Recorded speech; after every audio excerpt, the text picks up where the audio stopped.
সত্যের প্রতীক চন্দ্রগুপ্ত চন্দ্রগুপ্ত চন্দ্রগুপ্ত।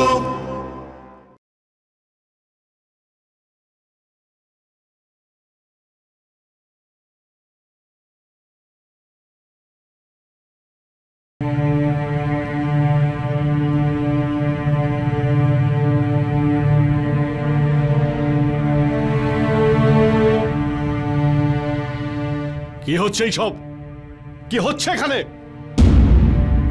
সম্রাট সিকান্দারের এই অভিযানে একের পর এক দৈবিক প্রকোপ এসে পড়ছে। সেই কারণে উনি এই ধরিত্রীর ধার্মিক এবং বুদ্ধিমান লোকেদের কাছে সমস্যার ব্যাপারে বিচার বিবেচনা করে সমাধান বের করার সিদ্ধান্ত নিয়েছেন। এই ভারতীয়দের এখানে ডাকার তোমার সাহস হলো কি করে? তুমি সম্রাট ক্যালিস্থেনিসের সাহস দেখুন। এই সমস্ত ভারতীয়দের আমাদের এখানে নিয়ে এসেছে। এই সব ভারতীয়রা প্রত্যেকেই দেশদ্রোহী। এদের আমরা বিশ্বাস করতে পারি না। প্রশ্ন হলো আপনার সুরক্ষা নিয়ে। ওই মৌর্যের কারণে আমরা আগে অনেকবার বিপদে পড়েছি। নতুন করে আমরা আর বিপদে পড়তে চাই না। এই সমস্ত নাটক আমি এক্ষুনি বন্ধ করছি। দাঁড়াও সেলুকাস, আমার আদেশেই ওদের এখানে ডাকা হয়েছে। আমি ভাবলাম যে যদি আমাদের অভিযানে এখানকার দেবতাদের প্রকোপ থেকে থাকে, তাহলে এখানকার গুণী আর ধার্মিক মানুষদের চেষ্টা আর পরামর্শে যদি তাদেরকে শান্ত করা যায়। কিন্তু সম্রাট, এই অভিযানে আমি আপনাকে একা ছাড়তে চাই না। আপনি একদম চিন্তা করবেন না সেলুকাস। যতক্ষণ আমি আছি সম্রাটের কোনো ক্ষতি হবে না। সেলুকাস, তুমি একদম চিন্তা করো না। সবকিছু আমার উপরে ছেড়ে দাও। আমি ওনার খেয়াল রাখবো।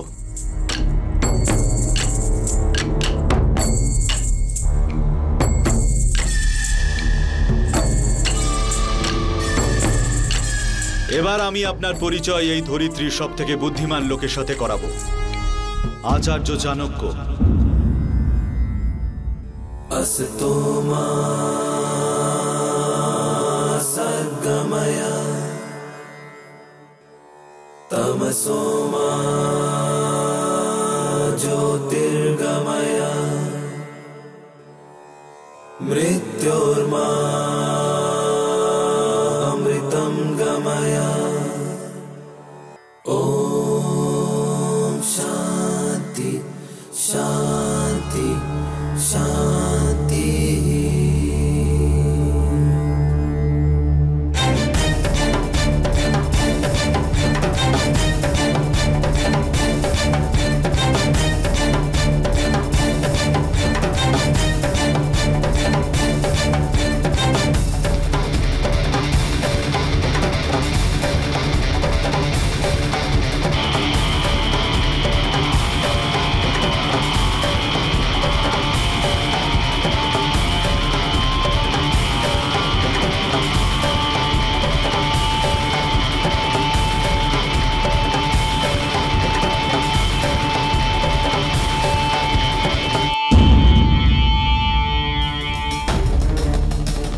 আচার্য চাণক্য সঠিকই বলতেন যে শিকারীকে তার শিকারের কাজ সম্পন্ন করবার জন্য প্রস্তুতির সঙ্গে সঙ্গে সাহস আর তৎপরতার সঙ্গে তাকে পূর্ণ করবার প্রবল ইচ্ছাই সফলতার পথকে আরো প্রশস্ত করে তোলে।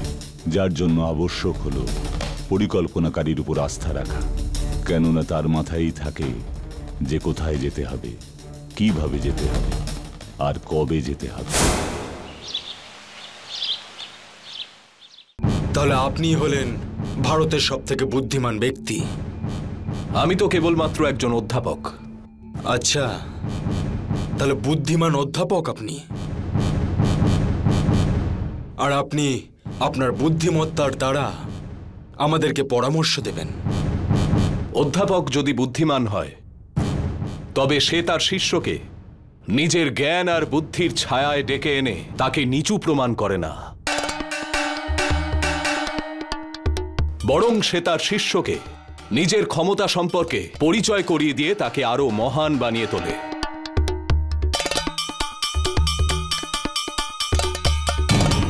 আমার মনে হচ্ছে ক্যালিস্থেনিস আপনাকে আগেই বলেছে যে এখানে কি কি হচ্ছে।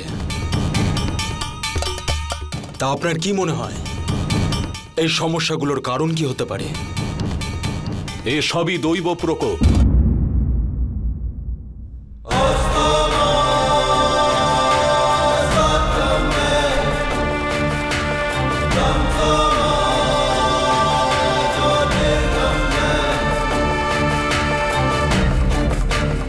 দৈব প্রকোপ, তাও আবার সম্রাট সিকান্দারের উপর।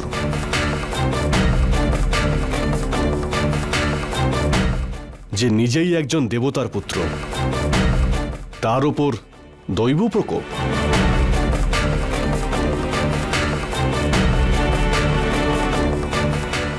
দেবতার পুত্রকেও পাপের শাস্তি পেতে হয়, কারণ যদি সে দেবতার পুত্র হয় তাহলে তার ভেতরে থাকা দেবতা তাকে পাপ করা থেকে আটকাবে। আর দেবতার পুত্র যদি রাজা বা সম্রাট হয় তাহলে তার ভেতরের দেবতা তাকে যে কোনো মূল্যে পাপ করা থেকে আটকাবে।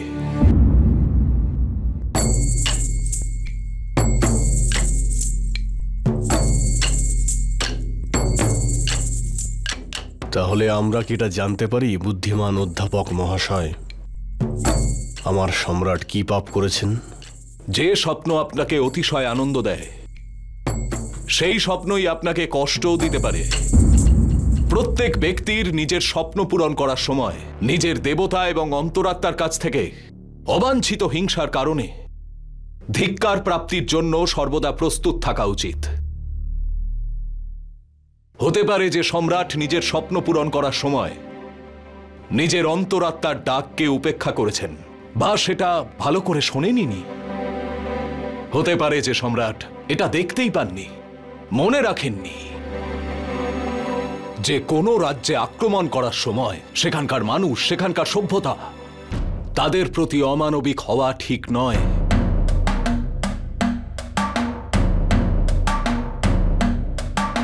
নিরপরাধীদের হত্যা করা, নারীদের ধর্ষণ করা, অসহায় নিরীহ শিশুদের মেরে ফেলা, এগুলো কি উচিত? কোন দেবতা এগুলোকে ঠিক বলবে, নাকি শান্ত থেকে সহ্য করে নেবে? ব্যাস, অনেক হয়েছে।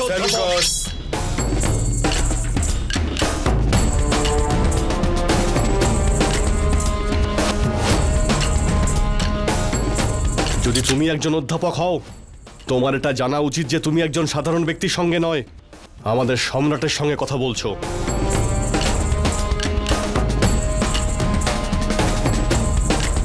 আমি তো এতক্ষণ এটাই ভাবছিলাম যে আমায় এখানে সত্য বলার জন্য আমন্ত্রণ জানানো হয়েছে, কিন্তু মহান সম্রাট সিকান্দার, সত্য হলো এই যে যখন কোনো ব্যক্তি অন্য ব্যক্তিদের, যাদের সঙ্গে তার কোনো ঝগড়া নেই, যারা কোনোদিনই তার কোনো খারাপ চাননি বা খারাপ করেননি, কিন্তু কেবলমাত্র নিজের অভিলাষা পূর্ণ করার জন্য তাদের সে নির্দয়ভাবে মারতে থাকে, তখন তাকে মানব বেশধারী পশুই বলা হয়। কারণ আমরা সবাই মানুষ, আর তাই আমরা সবাই সমান। আমাদের মধ্যে কেউই অসাধারণ নয়, কারণ আমাদের মধ্যে কেউই দেবতার অধিক প্রিয় নয়, আর না তো আমাদের মধ্যে কেউ দেবতার পুত্র।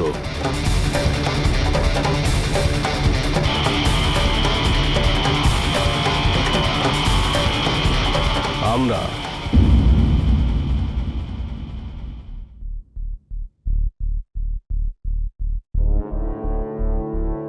দেবতারা আমাদের জন্ম দিয়েছেন কারণ আমরা ম্যাসিডোনিয়ান, আর ম্যাসিডোনিয়ানরাই সমস্ত মানব জাতির শ্রেষ্ঠ। দেবতাদের সন্তান আমরা। আমাদের সংস্কৃতিও শ্রেষ্ঠ, আমাদের সভ্যতাও শ্রেষ্ঠ, জাতীয় শ্রেষ্ঠ। বাকি সবাই জঙ্গলি, সব জাতি জঙ্গলি। এই জন্যই আমাদের এটা কর্তব্য যে আমরা সমস্ত জঙ্গলি জাতিদের নিজেদের দাস বানিয়ে রাখি।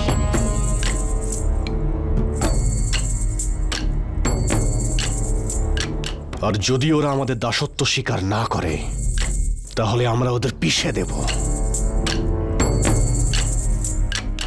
তাই তো আপনাদের উপর দৈব প্রকোপ পড়েছে।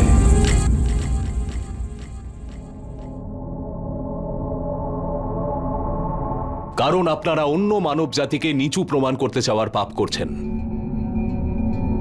আর এই যা কিছু হচ্ছে, এই সব আপনার ভাবনা আর আপনার কর্মের ফল। দেবতা আমাদের সবাইকে এই শিক্ষাই দিতে চান যে তার দৃষ্টিতে আমরা সব মানুষই সর্বার্থে সমান। একটা কথা সর্বদা মনে রাখবেন সেলুকাস, ঈশ্বর মানুষকে তার ক্ষমতার ভিত্তিতে ভাগ করেন না, তাদের পরিবেশ এবং আবহাওয়ার ভিত্তিতে তাদের শ্রেণীবিভাগ করেন। অন্তত আমরা ভারত ভূমির মানুষেরা এরকমই বিশ্বাস করি। হতে পারে আপনি ঠিক বুদ্ধিমান অধ্যাপক, এটাও হতে পারে আমি কোনো অপরাধ করেছি, কিন্তু ঈশ্বরকে খুশি করার উপায় এখানেও তো নিশ্চয়ই আছে। যেহেতু ক্যালিস্থেনিস এটা বলেছে যে আপনি এই ভূমির বুদ্ধিমান অধ্যাপক, আর আমি ক্যালিস্থেনিসের বুদ্ধিকে সম্মান জানাই, তাই আমি এটা চাইব যে আপনি আমাদের বলুন এই ভূমির দেবতাদের কি করে প্রসন্ন করা যায়, আর আমাদের অভিযানের ভবিষ্যৎ আমাদের বলুন।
হতে পারে যে আপনার হাত কেঁপে গেল, আপনার রাষ্ট্র আপনার কাছ থেকে যা চায় সেটা আপনি করতে পারলেন না।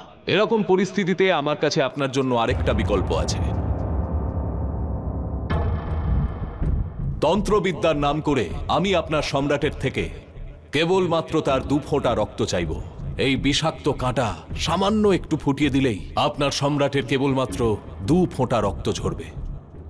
সিকান্দারকে আটকানোর এটাই এখন একমাত্র রাস্তা ক্যালিস্থেনিস। আর আপনার ভয় পাওয়ার কোনো প্রয়োজন নেই। যতক্ষণে এই বিষ কাজ করতে শুরু করবে ততক্ষণে আমি অনেক দূরে চলে যাব। আমাদের দেবতাদের প্রসন্ন করার জন্য আর আপনাকে আপনার এই অভিযানের ভবিষ্যৎবাণী করার জন্য আমাকে একটা ছোট তন্ত্রযজ্ঞের আয়োজন করতে হবে, যার জন্য আমাকে এই পবিত্র কাঁটাটি আপনার গায়ে ফুটিয়ে আপনার থেকে আপনার 2 ফোঁটা রক্ত নিতে হবে।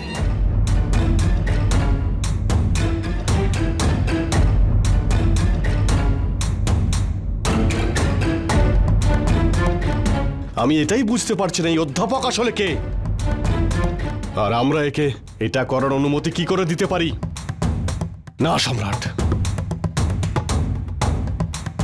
নিজের দেশের হিতের জন্য যদি কারুর রক্ত ঝরাতে হয় তাহলে ঝরাও, সেই রক্ত যারই হোক না কেন, এমনকি তোমার রাজার হলেও।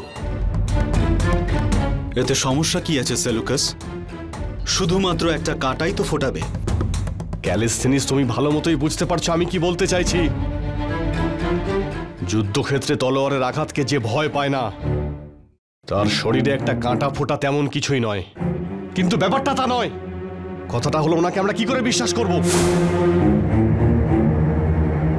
শুধু একটা কথা সবসময় মনে রাখবেন, আপনি মৃত্যু ভয় ভীত হবেন না মহারাজ পুরু। আপনাকে কেবল রাষ্ট্রহিতের কথা ভাবতে হবে।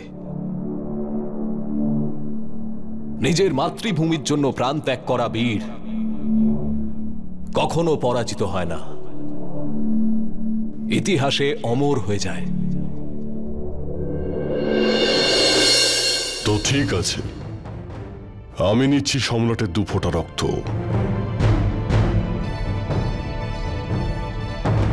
মহারাজ পুরু, আপনি কেন এর মধ্যে আসছেন? আমি এটা বলতে চাইছিলাম যে আমি আসলে কোনো ভারতীয়কেই বিশ্বাস করি না।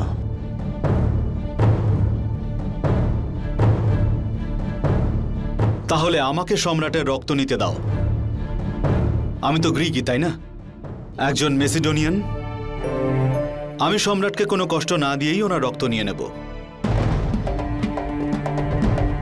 তোমার সমস্যাটা কি সেলুকাস? এই সব লোকেরা সম্রাট সিকান্দারের মঙ্গলের জন্যই তো এই যজ্ঞ করছেন। সবাই ঠিকই তো বলছে। এবার ক্যালিস্থেনিসও তো আমার রক্ত নিচ্ছে, ওর কাছে কিসের ভয়? ও তো আমাদেরই রক্ত, ও কেন বিশ্বাসঘাতকতা করবে?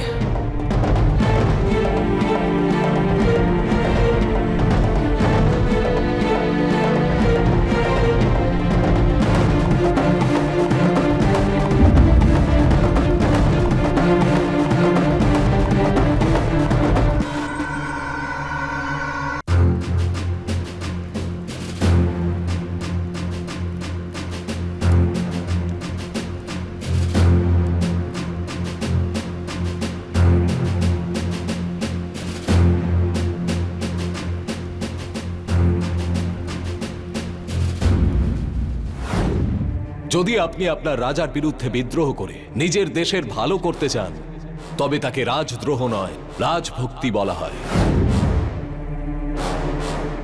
আমাদের সম্রাটের তো জন্মের সময়ই প্রকৃতি, উনি যে মহান তার অনেক সংকেত দিয়েছেন। ঝড় বৃষ্টি ভূমিকম্পে পৃথিবী কেঁপে উঠেছিল, আকাশ থেকে একটা তারাও খসে পড়েছিল, আর মহারানীর মহলের ছাদের ওপর জানি না কোথা থেকে একজোড়া চিলও এসে বসেছিল। আর সুদূর এশিয়াতে এফিসাসের মন্দিরে আকাশ থেকে বজ্রপাত হওয়ার কারণে পুড়ে ছাই হয়ে গিয়েছিল। আর ভবিষ্যৎ বক্তারা এই সমস্ত সংকেতের অর্থ কি বার করেছিলেন? যুদ্ধের সময় মহলের উপর বসে থাকা 2 চিলের অর্থ হলো যে সিকান্দারের জন্ম বিশ্বের 2 ভাগে রাজত্ব করার জন্যই হয়েছে, আর বজ্রপাতের কারণে মন্দির পুড়ে ছাই হয়ে যাওয়ার এটাই সংকেত ছিল যে ওই দিন যে মশাল জ্বলেছিল তা একদিন সমগ্র বিশ্বকে পুড়িয়ে দেবে। আর আকাশ থেকে তারা খসার কি অর্থ? ঈশ্বরের কৃপায় এথেন্সের দেবতার জন্ম।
সম্রাট, কি হলো আপনার? কিছু না, নাও।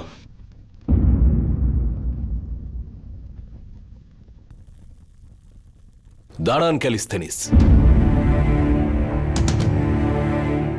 এই তন্ত্রযজ্ঞ তখনই হতে পারে যখন এখানে উপস্থিত লোকেদের তার উপর বিশ্বাস থাকবে, শ্রদ্ধা থাকবে। আর আমার মনে হচ্ছে যে এই মহাশয়ের এই অনুষ্ঠানে কোনো বিশ্বাস নেই, কেবল সন্দেহ রয়েছে। কিন্তু আমি এর জন্য একে দোষী মনে করছি না। আমি জানি যে এর কর্তব্য নিজের সম্রাটকে রক্ষা করা, যা উনি করছেন। কিন্তু এরকম করলে আমাদের এই যজ্ঞ তো অর্থহীন প্রমাণ হচ্ছে। আমাদের ভারতবর্ষে একটা কথার খুব প্রচলন আছে, কেবলমাত্র এক ফোঁটা ঘাম সহস্রের রক্তক্ষয় বাঁচাতে পারে। প্রকৃত পবিত্র ঘাম রক্তের থেকেও অনেক বেশি প্রভাব ফেলতে পারে। আর তাই শ্রীমান সেলুকাসের বিশ্বাস অর্জন করার জন্য আমি ক্যালিস্থেনিসের কাছে প্রার্থনা করব, সে যেন তার নিজের সম্রাটের 2 ফোঁটা ঘাম আমাকে দেন।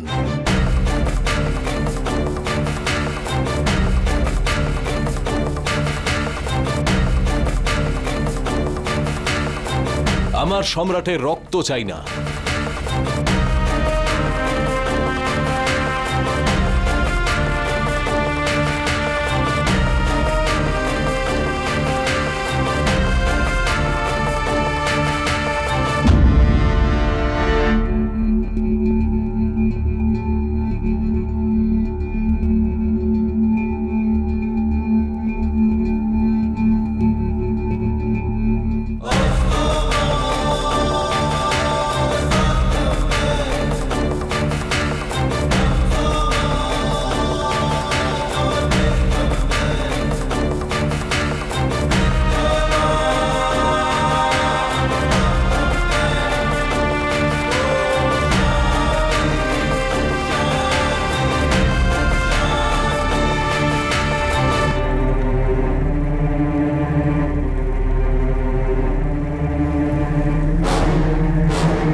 সম্রাট মহান সিকান্দার, আমি আপনার জীবনের আগামী বিপদগুলি স্পষ্ট দেখতে পাচ্ছি। যত বেশি দিন আপনি ভারত ভূমিতে থাকবেন, ততই বেশি আপনার জীবনে সংকটের মেঘ ঘনিয়ে উঠতে থাকবে। যদি আপনি বিয়াস নদী পার করেন, তাহলে আপনার উপর ভয়ঙ্কর দৈব প্রকোপ পড়বে।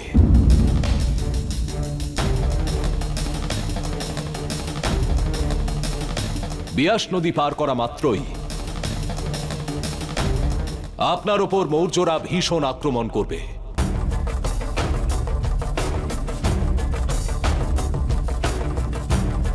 মগধের বিশাল সেনার প্রচন্ড আক্রমণ আপনার সেনাবাহিনীর মনোবল ভেঙে দেবে। ঠিক সেই সময় দৈব প্রকোপের ফলে অসন্তোষ, খরা, আকাল, মহামারী, বিভিন্ন ধরনের অসুখ আপনার সেনাকে শেষ করে দেবে।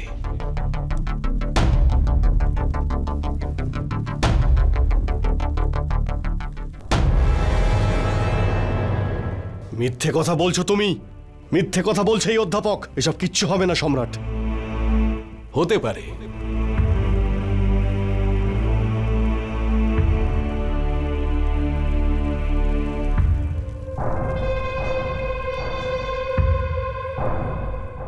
হতে পারে যে যে দৃষ্টিভঙ্গি থেকে আপনি আমার এই ভবিষ্যৎবাণীকে দেখছেন, আমার সত্য কথা আপনার মিথ্যে মনে হচ্ছে। কিন্তু আমি শুনেছি যে একজন মৌর্য আপনার সেনা ছাউনিতে বিপ্লব করেছিল। ওরকম মৌর্যদের এক বিরাট সেনা যখন আপনার উপর ঝাঁপিয়ে পড়বে, তখন কি হবে? ভাবতে হবে আপনাকে এই বিষয়েও। এমনিতে দেখলে সেটা শুধু জলই মনে হবে, কিন্তু যখন সেই জল কোনো বানভাসী উন্মত্ত নদীর হয় তখন বড় বড় শিলাখণ্ড ভাসিয়ে নিয়ে যায়, কারণ তার গতি। একটা চিতা নিজের শিকারের ওপর ঝাঁপালে কখনোই শিকার ধরতে ব্যর্থ হয় না, কারণ চিতার সময় সম্পর্কে স্পষ্ট ধারণা।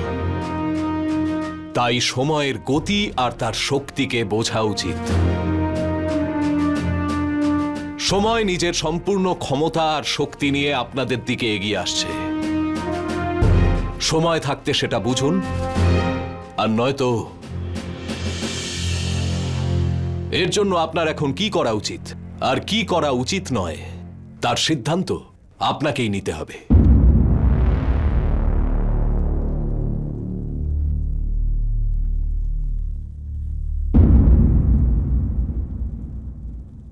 আমাকে আজ্ঞা দিন সম্রাট।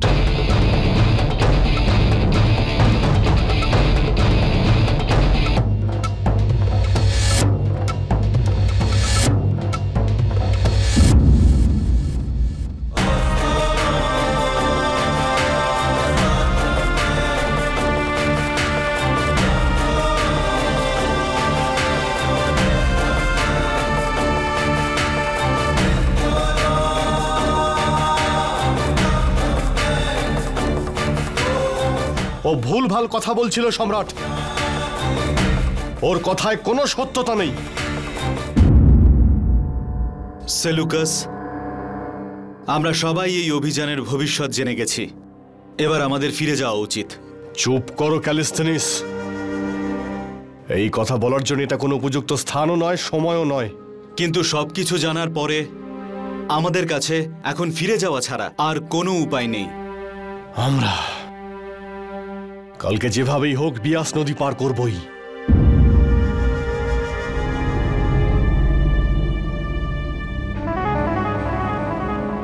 সম্রাট সম্রাট সম্রাট সম্রাট কি হলো সম্রাট?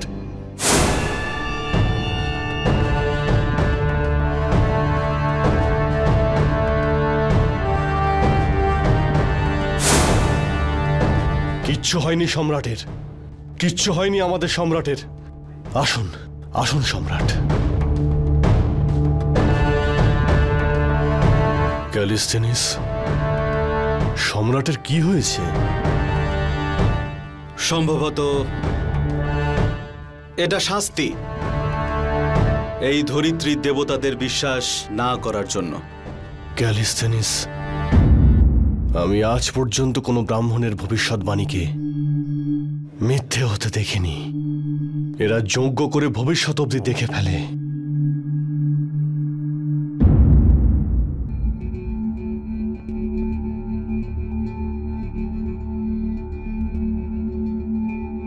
ব্রাহ্মণ দেবতা,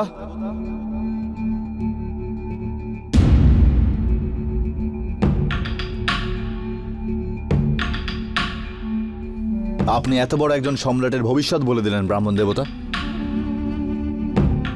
আমাকেও আশীর্বাদ দিয়ে ধন্য করুন।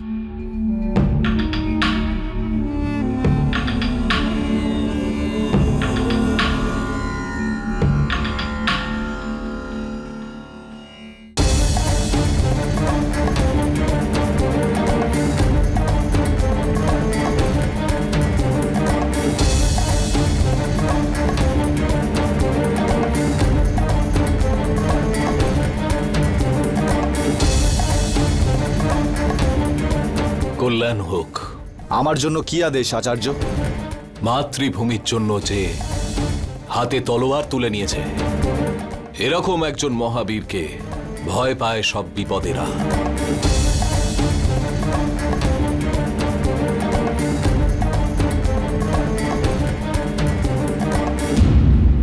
এই ভারতীয়দের জন্য সেনাপতি সেলুকাস খুব চিন্তাগ্রস্ত হয়ে পড়েছেন। একদম ঠিক বলেছো। স্বাধীনতার বটবৃক্ষকে দেশভক্তদের রক্তে সিঞ্চিত করার সময় এসেছে। সাবধান থেকো চন্দ্রগুপ্ত। যবনরা এখন ভয়ভীত, দিগ্ভ্রান্ত। এদের ওপর আঘাত করার এটাই সর্বশ্রেষ্ঠ সময়। এই যবনদের কোমর ভেঙে দিতে হবে। কাল সূর্য ওঠার সঙ্গেই আমাদের এই অভিযানের মোক্ষম আঘাত করতে হবে। কিন্তু এই আক্রমণের আভাস আমি কি করে পাবো আচার্য?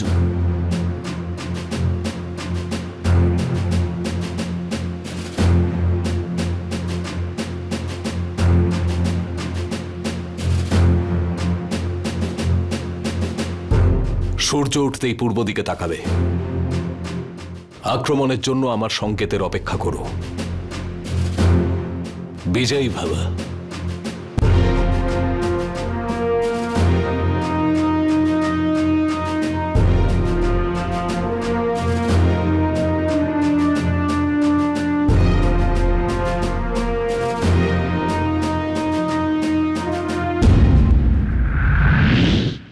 কৃতদুমাস, সম্রাটের চিকিৎসায় যা যা লাগবে সব পাবে।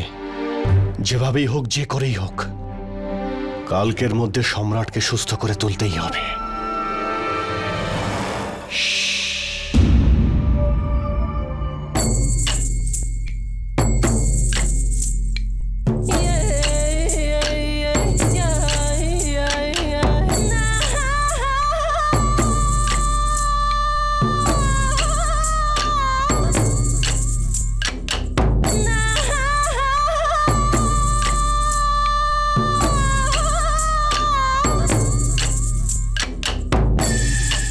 কি হলো? মনে হচ্ছে সামান্য বিষের প্রভাব। কোনো পতঙ্গেরও হতে পারে, কিংবা বিষাক্ত খাবার, কিংবা বিষাক্ত জল। আমি কারণ আর লক্ষণ কিছুই শুনতে চাই না। তুমি আমাকে যেভাবেই হোক আশ্বাস দাও যে কালকের মধ্যেই আমার সম্রাট সুস্থ হয়ে উঠবেন। চাইলে তুমি স্বর্গ থেকে ঔষধির দেবতা হিপোক্রেটসকে তুমি আহ্বান করো, কিন্তু আমার সম্রাটকে পুরোপুরি সুস্থ করে তোলো। কৃতদমাস, কালকে আমাদের সেনা বিয়াস নদী পার করবে, আর আমি চাই যে এই আদেশ আমাদের সেনাদের কালকে স্বয়ং সম্রাট দিন। আমাদের সম্রাটকে আমরা একদম সুস্থ দেখতে চাই। তুমি বুঝতে পারছো তো? আমাদের যেভাবেই হোক আমাদের সম্রাটকে ঠিক করতেই হবে।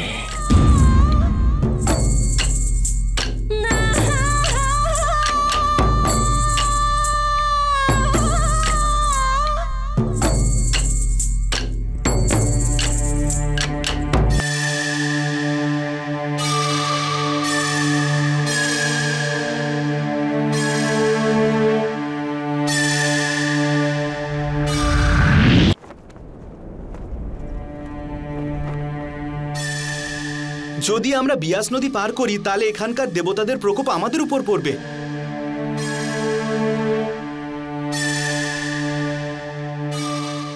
শুধু তাই নয়, মহামারী, মহাবিনাশ আর মৌর্য সেনারাও। এখান থেকে ফিরে যাওয়াটাই বুদ্ধিমানের কাজ হবে। আমাদের সম্রাটের ওপরেও এখানকার দেবতাদের প্রকোপ পড়েছে। উনি তো দাঁড়াতেও পারছেন না। হ্যাঁ হ্যাঁ, আমারও তাই মনে হচ্ছে। সব শেষ হয়ে যাবে। অসন্তোষ, মহামারী, আকাল আর অঘটন। হ্যাঁ হ্যাঁ, যদি নদী পার করি তাহলে এই সব হবে। আমার তো ভয় লাগছে যে আমরা সুরক্ষিতভাবে ম্যাসিডোনিয়া পৌঁছতে পারবো আদেও না পারবো না। অসম্ভব। দেখেছিলে তো ওই মৌর্য আমাদের কি অবস্থা করেছিল? ভাবো যদি ওই মৌর্য সেনা আমাদের উপর।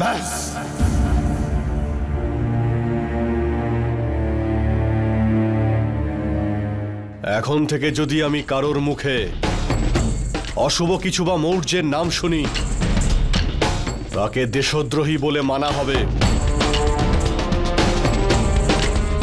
আর আমি স্বয়ং সবার সামনে তাকে মৃত্যুদণ্ড দেব। তোমরা সবাই কি করে ভুলে গেলে যে আমরা গ্রিকরা সম্পত্তির জন্য নয়, নিজেদের গৌরবের জন্য প্রাণ বিসর্জন দিই। কিচ্ছু হয়নি আমাদের সম্রাটের।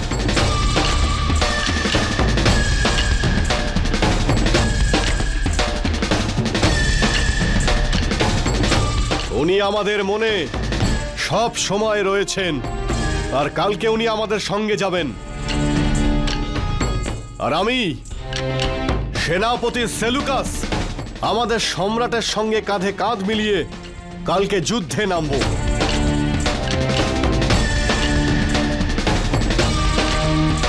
তোমরা সমস্ত সৈনিকরা তাঁবুতে গিয়ে কালকের যুদ্ধের প্রস্তুতি নাও। কালকের দিনটা আমাদের জন্য খুবই গুরুত্বপূর্ণ। কাল ভোরের আলো ফুটতেই কাল আমরা সবাই বিয়াস নদী পার করার জন্য রওনা দেব।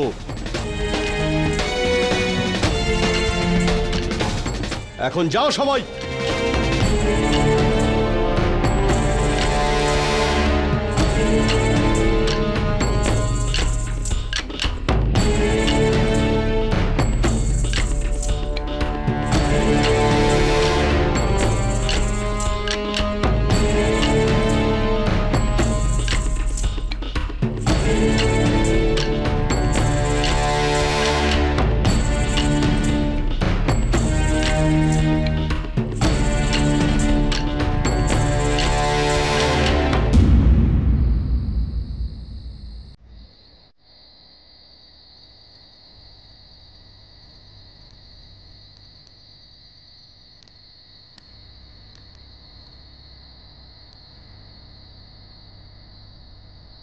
জয় ভারত মাতা, জয় ভারত মাতা, জয় ভারত মাতা, জয় ভারত মাতা, জয় ভারত মাতা, জয় ভারত মাতা, জয় ভারত মাতা, জয় ভারত মাতা, জয় ভারত মাতা, জয় ভারত মাতা, জয়।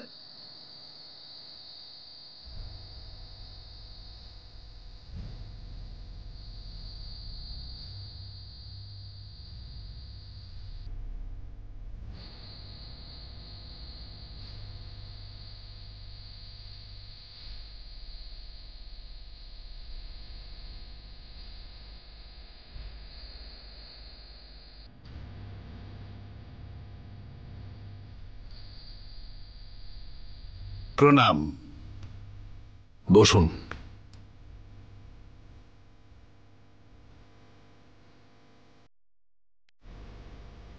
চাণক্য, আপনি সিকান্দারের শরীরে কেন ওই কাঁটা গেঁথে দেননি?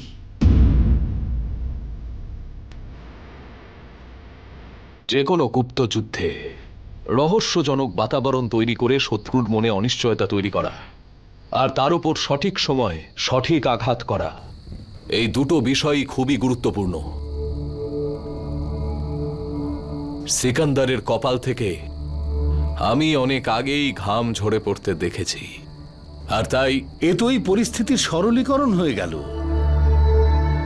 শুধু কপালে ঘামের বিন্দু দেখে আপনি এটা অনুমান কি করে করলেন যে এই বিষ 100% কাজ করেছে? কেবল ঘামের ফোঁটা দেখেই আমি বিষের প্রতিক্রিয়া সম্পর্কে সিদ্ধান্ত নিইনি। আমি সিকান্দারের চোখে এক ভয়, এক অস্থিরতা, এক নিরাপত্তাহীনতাও দেখেছি। আমি জানতাম ওর ওপর বিষ প্রয়োগ করার জন্য আমরা অনেকভাবে চেষ্টা করেছি, আমরা অনেক তীর ছুঁড়েছি। এতে কি যায় আসে যে কোন তীরটা লাগলো আর কোনটা লাগলো না? গুরুত্বপূর্ণ হলো শত্রুর আহত হওয়া, আর সেটা দেখতে পাচ্ছিলাম আমি। আর এমনিতেও আমরা কেবল চেষ্টা করতে পারি, সফলতা তো স্বয়ং ঈশ্বর দেন। আমি জানি না চাণক্য যে কাল কি হতে চলেছে। আমি তো শুধু এইটুকুই জানি যে আমি আমার জীবন ভারত মাতার নামে উৎসর্গ করেছি।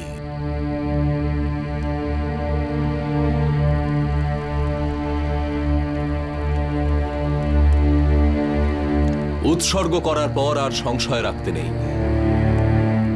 গুপ্ত যুদ্ধের দ্বারা সৈনিক বিদ্রোহের বাজি কখনো ব্যর্থ হতে পারে না। যখন কোনো রাষ্ট্র বিদেশিদের হাত থেকে স্বাধীন হওয়ার জন্য গুপ্ত যুদ্ধের কৌশলকে ব্যবহার করে শত্রু সেনাবাহিনীর মধ্যে বিদ্রোহ ঘটানোর চেষ্টা করবে, সে অবশ্যই সফল হবে। এটা আমার দৃঢ় বিশ্বাস। আপনার প্রয়াসের ব্যাপারে চিন্তা করতে গিয়ে আমার মনে হচ্ছে চাণক্য যে আমাদের সমস্ত পরিকল্পনা আমাদের সঙ্গেই না শেষ হয়ে যায়। আমি তো কোনো রাজা মহারাজা নই, নিজের মাতৃভূমির একজন বিনম্র সৈনিক।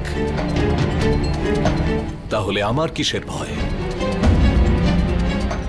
আর এমনিতেও ইতিহাস রাজাদের চাটুকারদের দ্বারা রচিত পুস্তকে নয়, নিজের মাতৃভূমির জন্য সর্বস্ব ত্যাগ করা বীরেদের রক্ত দিয়ে লেখা হয়। আমার পক্ষ থেকে কালকের জন্য আপনাকে অনেক অনেক শুভ কামনা জানাচ্ছি।